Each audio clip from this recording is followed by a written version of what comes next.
چه کسی نمی‌خواهد قاتلان اصلی داریوش مهرجویی و وحیده محمدی‌فر شناسایی شوند؟ نامه اهالی فرهنگ و هنر درباره دادگاه رسیدگی به قتل داریوش مهرجویی و وحیده محمدی‌فر. گروهی از اهالی فرهنگ و هنرمندان ایرانی با امضای نامه‌ای دادگاه رسیدگی به قتل داریوش مهرجویی و وحیده محمدی‌فر را نمایشی توصیف کردند و آن را در راستای سرکوب حکومتی دگراندیشان دانستند.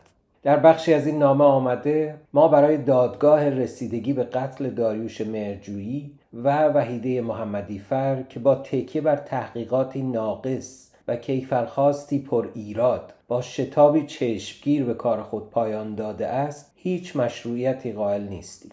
این نامه در حالی منتشر شد که دادگاه 4 متهم پرونده در 27 و 28 دی 1402 در شعبه اول دادگاه کیفری استان البرز برگزار و حکم آن نیز صادر شد. قضیه چیه؟ در گزارشی به ابهامات این پرونده و تناقض‌های میان اعترافات متهمان در فیلم بازسازی صحنه جرم و آنچه در دادگاه در دفاع از خود گفتند پرداخته که می‌توانید آن گزارش را هم ببینید و بشنوید. این در حالی است که جام آنلاین در 28 اسفند 1402 در گزارش خبر داد که کریم متهم اصلی پرونده قتل داریوش مهرجویی و وحیده محمدی‌فر اتهامش را رد کرده و گفته تحت فشار بازجویی اعتراف کرده بودم. او گفته من باغبان 5 باغ بودم و ماهی 40 میلیون تومان درآمد داشتم. اگر میخواستم سرقت کنم حتی میدانستم صاحب باغها کجا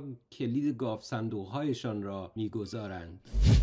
نامه‌ای که اینک منتشر شده و قتل و پایان تلخ زندگی داریوش مهرجویی و وحیده محمدی‌فر را مظهر شرایط فاجعه بار زندگی سالیان دگراندیشان دانسته به امضای افرادی چون بهرام بیضایی، بهمن فرمانآرا، علی باباچاهی، روزیتا شریف جهان، ترانه علی دوستی، پرستو فروهر، امیر اثباتی، علی اسداللهی، حافظ موسوی، مجتبی میر طهماسب، باربرد گلشیری، رضا خندان مهابادی، علی رفیعی و کاظم کردوانی رسیده است.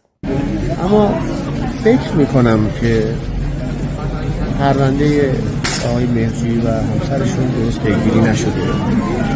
در واقع احساس کارشکنی میکنم، حرفم دقیق و مطمئن نیست. احساس میکنم که بیشتر از این میشد که ما بدونیم چرا این اتفاق افتاد.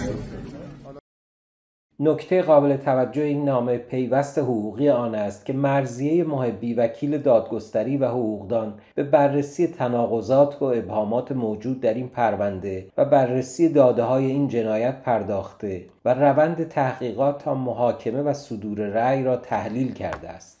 خانم محبی به طور مختصر مروری بر آنچه در پیوست این نامه نوشته است داشته که به طور اختصاصی در اختیار قضیه چیه قرار داده که در ادامه آن را میشنوید.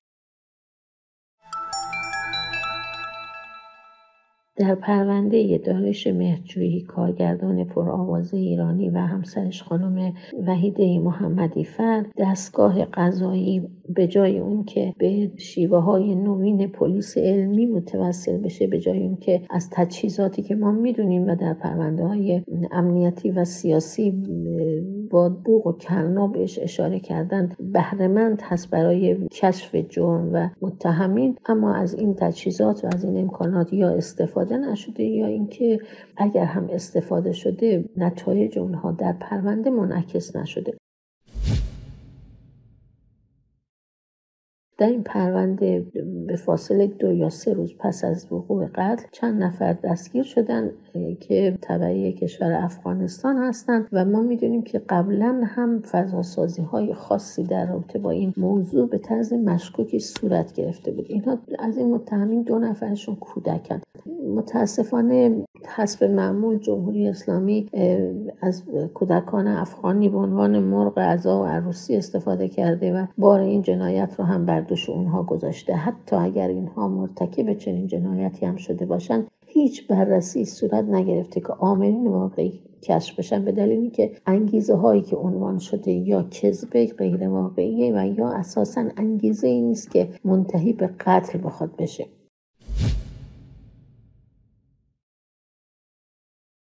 مضاف بر این که مثلا در مورد دوربین های مداربسته اظهارات ضد و نقیض شده. گاه گفته شده دوربین ها خراب بودن، گاه گفته شده دوربین وجود نداشته، گاه گفتن دوربین وجود داشته ولی نیازی نبوده به بررسیمون چون که اینها اقرار کرده بودن. یعنی این که با وجود که میتونستن از این وسیله به عنوان بهترین راه کشف هویت متهمین استفاده کنند، این رو یا انجام ندادن و یا اینکه اطلاعات حاصل رو در پرونده درج نکردن و در اختیار وکیل اولیا دم نذاشتن، چون در مذاکرات دادگاه عنوان شده که چرا دوربین ها بررسی نشده یا چرا اطلاعاتش به اونها منتقل نشده. دادستان گفته که چون اینا اقرار کردن نیازی به بررسی دوربین ها نبوده. یا سایر مواردی که مثلا خطوط تلفن همراه باید بررسی میشده اعلام کردن در تحقیقات مقدماتی که این کار انجام شده ولی هیچ نتیجه این بررسی ها در پرونده وجود نداره.